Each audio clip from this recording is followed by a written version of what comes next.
Hello. जय Shivray sir. जय शिवराय, जय शिवराय. बोला. Sir, जसं की तुम्ही सांगितलं होतं की 17 तारखेपासून वातावरणात बदल होणार आणि 18 तारखेपासून बऱ्याचशा भागातनी आपल्याला पाऊस पाहायला मिळेल.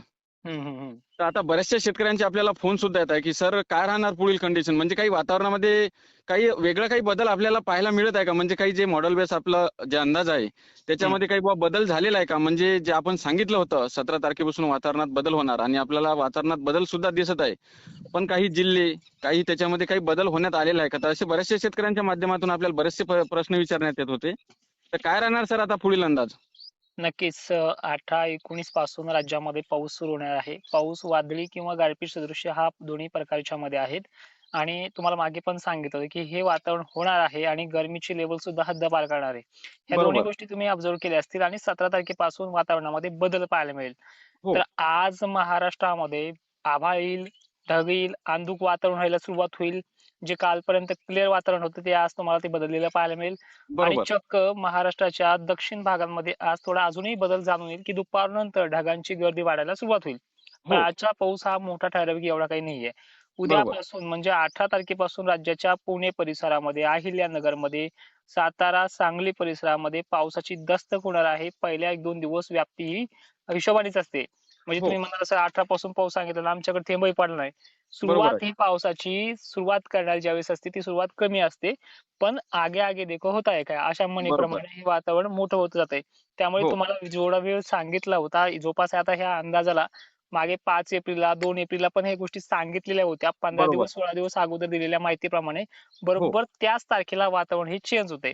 आता बरोबर. 19 तारखेबद्दल बोलायचं झालं तर अहिल्यानगरमध्ये, पुण्यामध्ये, सांगली, सोलापूरमध्ये आणि कोल्हापूर, साताऱ्यामध्ये गारपीट किंवा अतिवृष्टीसारखा देखील पाऊस 1-2 ठिकाणी होऊ शकतो. पण व्याप्ती बरीच आहे दक्षिण महाराष्ट्राची. हो. आजही हुबळीसारख्या ठिकाणी, उद्या पण हुबळी, कोल्हापूरच्या ठिकाणी पाऊस हा स्थानिक बेसवरती काम करणार आहे.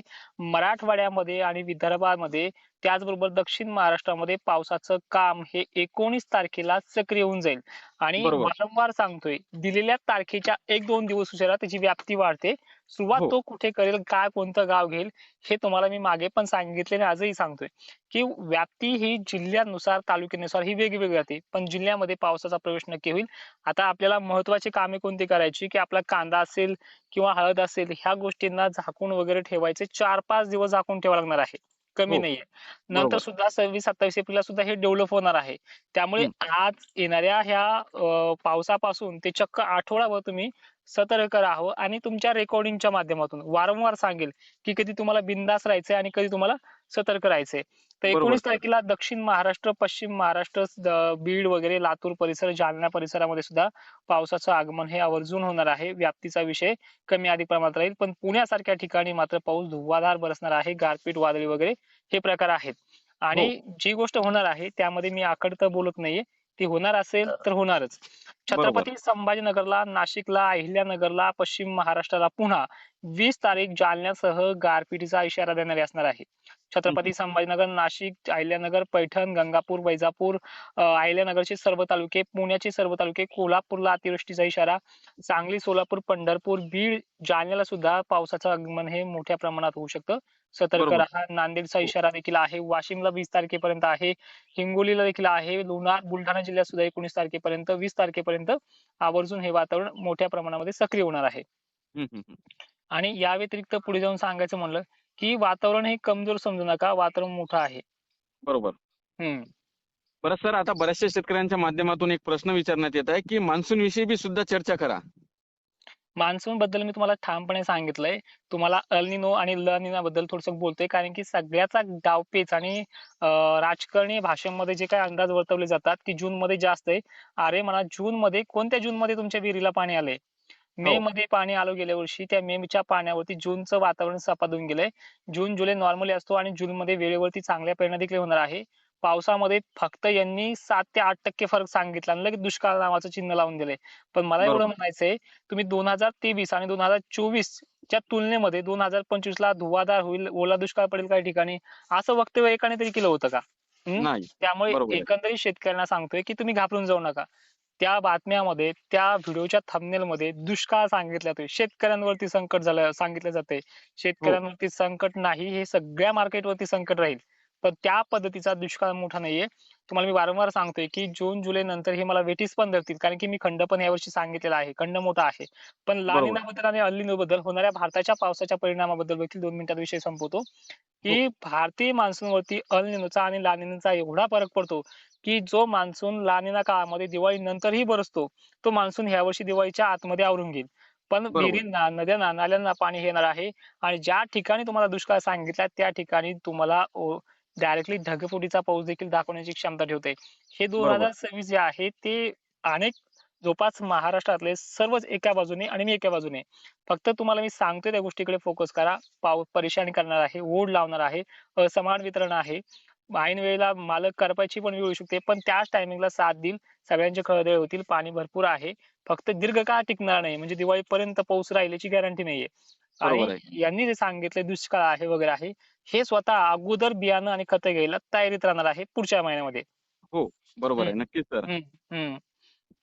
आणि बाकी ह्या सर आता पावसाबद्दल सांगायचं झालं, हे चालू पावसाबद्दल, तर एवढी हो, काळजी सांगेन, की आत्तापर्यंत 4 दिवस अगोदर एकही बोंबलत नव्हता. डायरेक्ट बरोबर. 2 एप्रिल पासून सतत सांगितलेलं आहे, की 18-19 ला बिघडणार आहे. काही जण म्हणतात 20 तारखेला पाऊसच नाहीये. 20 हो, तारखेच्या पुढे. 20 बरोबर. तारखेच्या आतच हा पाऊस दाखवतो आणि विषय विनंती अशी आहे, की तुम्ही 2026च्या पावसाचं टेन्शन घेऊ नका. वेळेवरती तुम्हाला सांगितलं जाईल, वेळेवरती तुम्हाला त्याचं सांगितलं जाईल आणि रिटर्न मान्सून गेल्या वर्षी कसा दीर्घकाळ टिकलाय तसा टिकणार नाहीये. फक्त एवढं आहे, की तुमचं पाणी वगैरे भरणं तुम्हाला काय झालंय सवय झाली उन्हाळ्यातली पण पिकं घ्यायची. त्यामुळे तुम्हाला तो ज्यावेळेस उन्हाळ्यामध्ये पिकं घेता येत नाही, त्याला तुम्ही दुष्काळ समजतात.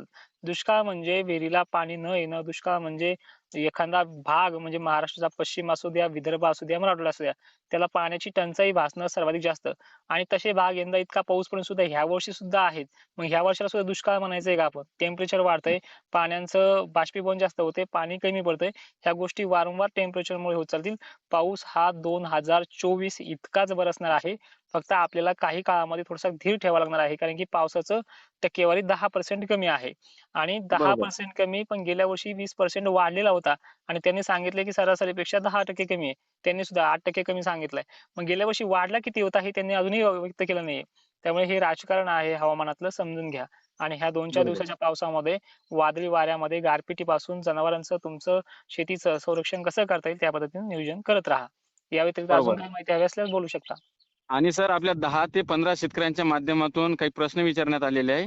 हं, तर त्यांचे प्रश्न असे आहे, की सर जून महिन्यामध्ये पाऊस कसा राहणार? आणि त्याचबरोबर की आता जे जून महिन्यात पाऊस राहणार समजा, तर मग हं, आम्ही पिके कोणती घ्यायला पाहिजे? कारण की यंदा आपल्याला पाऊस कमी सांगण्यात येत आहे.